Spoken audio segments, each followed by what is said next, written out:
Welcome back. Hope everybody's doing well with this quarantine. Crazy times we're living in. I've got a Blu Ray update, a large stack of things I've been picked up and been watching over the quarantine period. First up, a lot of these were from, by the way, a lot of these I bought on sale. Seemed like with the quarantine, a lot of the companies are just selling at a pretty significant discount Blu-rays and DVDs. Hamilton Books had some great sales. I got picked up a bunch of this from Hamilton Books and Scream Factory though. First up is Dead Snow 2, Red versus Dead. I really like the second one better than the first one. I thought the production values were better. Lot of fast-paced action, gore. I like the characters, all the characters. I have to give this an 8 out of 10. I thought Dead Snow 2 was excellent. It has an audio comment. This is a Norwegian film, by the way. I've got the first one here in a second I'll show you, but this one has an audio commentary track, which I haven't checked out yet. But I highly recommend it. Next up, Scream Factory. Went in and picked up a few stragglers that I didn't have. One was Invasion of the Body Snatchers, 1978. This is one of the few remakes, maybe along with the remake of Hills Have Eyes, that I think is better than the original. I think this one's better than the original, mainly because of the acting. This has a stellar cast. Donald Sutherland, Jeff Goldblum, Brooke Adams, Leonard Nimoy. I mean, everybody in this was fantastic. Runtime was a little long, but it did a good job of character development and tying in the story to these characters. It was very, very good. I've seen it multiple times. I think it's great. Give it an 8 out of 10. The original Invasion of the Body Snatchers is obviously a classic, but, outside of the main actor, it's quite honestly, doesn't have the cast that this has. I just thought this was an outstanding film. I've seen it multiple times. This has an audio commentary track, which I haven't checked out yet, but I think Scream Factory did a great job. Picture quality looks great. Next up is The Ambulance. This is one that I just never got around to buying, and it's okay. It's not a great film. Eric Roberts, I think it's Eric Roberts. Yeah, Eric Roberts is sporting this unbelievably bad mullet in this, and honestly, Eric Roberts is just not the kind of lead actor that can carry a 90-minute film. I think this film kind of demonstrates that. He's a decent actor, but he's not somebody that can be commanding and portray and maintain an audience's interest in a film for full 90 minutes. But it's not a bad film. This also has a commentary track with this actually Larry Cohen commentary track. I'm interested in listening to this because this is probably my least favorite Larry Cohen film. Next up is my favorite werewolf movie, The Curse of the Werewolf, which this came out I bought this directly from Scream Factory, and I got the poster, which I'm definitely going to hang up somewhere. I just think this film is the best werewolf film ever. And it's got the right blend of gothic and horror. And it's mainly because of Oliver Reed's portrayal. And as much as I love Lon Chaney Jr., Oliver Reed, I think, was the best werewolf ever. I mean, he just nailed it. Some people criticize this film because it's a little dramatic and it takes a while before the werewolf shows up, but it's a story. It's an evolving story. I mean, you get the whole thing of the origins of the werewolf through when he was a little boy, all that, and I just think it's a great film. And I think Scream Factory once again did a fantastic job. Haven't checked out the special features yet. Next up is a Jose Larraz slasher film, Edge of the Axe. I was kind of disappointed with this one. I liked it, but I don't love it. And I think it was very predictable. I just think that Larraz does a better job with more of the gothic type storylines, but this foray into slasher films is not a bad slasher film. It's a late 80s slasher, I think 88, but it's slow in parts. I think it's one of those that beyond the premise and of course the killer themselves, I don't think they really knew what to do with the story. And honestly, I mean, there's just no memorable performances in this. It's not bad. I give it a 6.5 out of 10. Arrow, of course, did an outstanding job as usual. I got to check out those special features. Next up, The Inglourious Basterds. This is, of course, one of Tarantino's favorite films. This is a fun.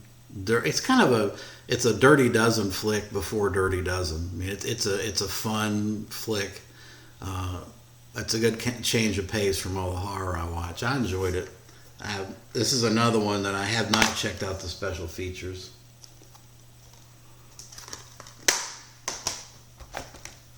Next up is a Norman J. Warren film, Satan's Slaves. This is a good one. This is definitely a good one. This is a Vinegar Syndrome release. Again, I can't comment on the special features, but there's a lot. There's an audio commentary. I've got the Norman J. Warren box from the UK. I think it's the Powerhouse Indicator box. But I went ahead and bought this and double dipped. I think this is one of Norman J. Warren's best films, and it's sleazy. It is a very sleazy Satan worshiping film. Next up, this is a Severin film, Birdemic, which is a poor man's Alfred Hitchcock, The Birds. It's bad. I mean, it's 50 minutes of a love story that then they throw in some really, really bad. If you think that the Birds, Hitchcock's Birds, is kind of dated in its special effects, watch this. I mean, and then come back and tell me that a 1960s film by Alfred Hitchcock, The Birds, has bad special effects, because this is a more current film, and it's amateur in every way. Bad movie. I know some people would say, well, it's so bad it's good. I'm not in that club. I think it's just bad. Next up is my favorite Echo Bear horror movie, and that's The Prophecy, 1979. Love this film with Talia Shire. I saw it in the theater when it first came out and just fell in love with it. It just kind of resonated in my DNA at that point. The bear scenes, the attack scenes are great. It's directed by John Frankenheimer, who really, you could argue, he doesn't have a feel for horror films. He did a lot better in the film with the dramatic story of the environmental issue and the Indians and how they were trying to protect the environment and that type of thing. But I still think it's a pretty powerful bear movie. It's a mutant bear. Maybe I'd feel differently if I hadn't grown up with it. It's got it doesn't have an audio commentary, but it's got an interview with Talia Shire on it, and then an interview with all the special effects people. So it's definitely a good release. Let's see, I get these mixed up. Next up is Dead Snow. This is a Norwegian zombie flick. Basically, it's a simpler story, less production values than the second film for obvious reasons, but still an effective zombie film and an enjoyable one. Obviously, the comedy and some of that stuff kind of gets lost in translation, but I still think it's a pretty effective zombie film. But the second one's better, I think. And this has a lot of production notes. There's like almost 90 minutes of production video. Next up is kind of a minor late 50s scare flick. That's The Four Skulls of Jonathan Drake. Really kind of a tame deal. You've got this guy that's basically shrinking people's heads, and Jonathan Drake is one of the heads that got shrunk. It's a quickie 70-minute flick. There's no special features, but for its time, I think it was decent. I give it a 6.5 out of 10. I actually had never seen it before. It's a kind of a late 50s pot boiler. Next up is a classic film, and I know there's a lot of titles that have this, The Bad Seed. This one was really, really good. This is probably the best killer child film I've ever seen. I think it's very effective. It's black and white. Obviously, it's an older film. I think there's a film called Bad Seed that came out in the 80s. But I do think, as far as with killer children, this is probably top of the list. Very, very effective film. Nice audio commentary track on this one. It's a Warner Brothers release. Next up is an Omen, kind of an Omen. I don't want to call it a ripoff, but it's an Omen rehash, and that's The Chosen with Kirk Douglas. I think this is an effective film as well. Obviously, it pales in comparison to The Omen, but essentially that's what this is an Omen flick. And Kirk Douglas, I think, was very good in it, as he is in a lot of things. But just obviously it doesn't have the story and the power of the original Omen. But I think it worked in its own right. Basically, you got Kirk Douglas trying to stop, the birth of a satanic son, the second coming, Satan. Next up is some film. I got, let's see, let me do it this way. Outpost. And I picked this up at Hamilton Books for a couple of bucks. I thought, what the hell, I'll check it out. It's another zombie war flick. It's decent. It's decent. It's not anything great. I give it a 6.5 out of 10. And then Outpost: Rise of the Spetsnaz. That's the follow-up. I think this one is a case with Dead Snow 2. It's a little better than the original. I liked it. It's not great again, and I think you've got some spotty acting, but I thought it was enjoyable for $2. I mean. And then another kind of a low-budget Hamilton Books purchase. This is The Exorcism of Molly Hartley, which I'd never seen. This is another one I picked up for, I don't know, $2-3. Yeah, I mean, it's just another generic exorcist film. The acting in this is shaky. It's kind of a third-tier level of actors in this type of flick, but it was a decent one-time watch. And now a Clint Eastwood film I've never seen till now. I never saw Coogan's Bluff. And I saw it on Hamilton Books for a couple bucks. I thought, all right, I guess it's time to check it out. This is an early 60s Clint Eastwood flick before Dirty Harry. He's a Texas, I think he actually is an Arizona cop. And he's sent to the big city to bring back a killer. And it's slow. It's not very good. I mean, it's actually probably my least favorite Clint Eastwood film.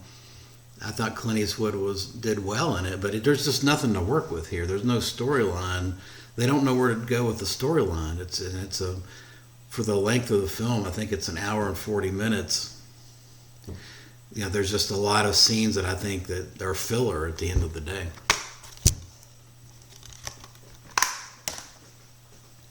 Next up is a really bad flick, but fun, and that's Lou Ferrigno and the Adventures of Hercules 2. And this is our favorite Cannon Films production. This film was apparently the offshoot from some kind of a gladiator film that even Canon Films, when they saw the dailies on it, said this is not going to work. And so they hired a new director to try to piece it together and shoot some new scenes. Luigi Cosi, I think, basically took the realms and tried to make something of it, and was not very effective. It's not a good film. It's not. There's a lot of scenes where they've inserted like some really cheap video game style stuff in it. And of course, Lou Ferrigno, poor Lou, they don't allow him to talk. He just stands there and looks menacing. It's just a real cheesy Euro flick, kind of a rip-off of Conan. Just not very good. What can I say? And now another not very good flick, this is one that I had better memories of it, but after rewatching it, I don't understand why I liked it so much. And that's Earthquake. Great cast. I mean, this is one of those. And back in the mid '70s, you had all these disaster flicks that were coming out, spawned by Airplane and things like that. But Earthquake is just a really bad TV flick that, you're waiting for the big earthquake, and then when it happens, there's really not much to it. I mean, it's a lot of dramatic action. I think Charlton Heston, as usual, does a great job, and there's a lot of great actors in this. There's just nothing to do. I mean, it's just not a very compelling disaster flick.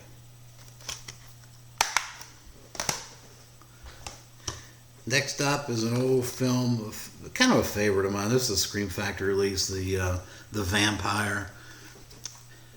Basically, this is the mad scientist vampire where he's experimenting with bat blood and turns into a vampire. I mean, that's basically it. It's a fun film. I mean, it's your classic cheesy '50s, mid '50s horror flick. I like it. I mean, it's a fun way to spend a Saturday. Again, this is another one that has no special features that I can see, but great picture quality on this. And then here's another one that kind of fell through the cracks that I finally picked up relatively cheap, and that's Hellhole.